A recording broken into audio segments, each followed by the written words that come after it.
Le 17 mai 2025 aura lieu la grande finale de l'Eurovision à Bâle, en Suisse. Et contre toute attente, il est possible que Céline Dion soit de la partie.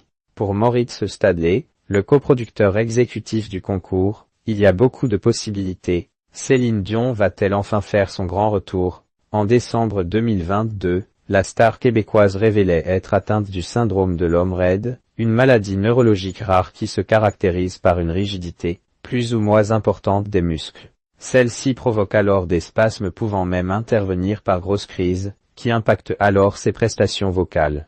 Dans son documentaire I Am Céline Dion, sorti le 17 juin 2024 sur Amazon Prime Video, la chanteuse se montrait en pleine crise l'handicapant alors complètement. Elle avait fait des euros en chantant l'hymne à l'amour d'Edith Piaf lors de la cérémonie d'ouverture des Jeux Olympiques de Paris 2024. Néanmoins, il est encore impossible de savoir quand elle remontera sur scène. Ou bien au mois de mai prochain. Rien n'est encore sûr. Le 17 mai 2025 se tiendra la grande finale de l'Eurovision après les demi-finales qui auront lieu les 13 et 15 mai à Bâle, en Suisse. Moritz Stadler, le coproducteur exécutif de cette 69e édition du concours musical européen, a annoncé à nos confrères de l'AFP qu'une apparition de Céline Dion était envisageable.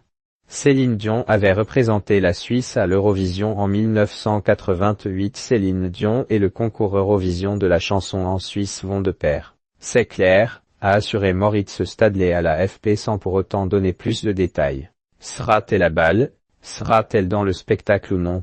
A-t-il interrogé. En effet, il n'est pas étonnant que le producteur ait pensé à la star internationale pour participer au spectacle. En 1988, Céline Dion avait représenté la Suisse en interprétant le titre Ne partez pas sans moi. Il a ensuite indiqué, à propos de sa venue, il y a beaucoup de possibilités et nous travaillons dessus. Il a d'ailleurs assuré que l'Eurovision, ce n'est que des surprises.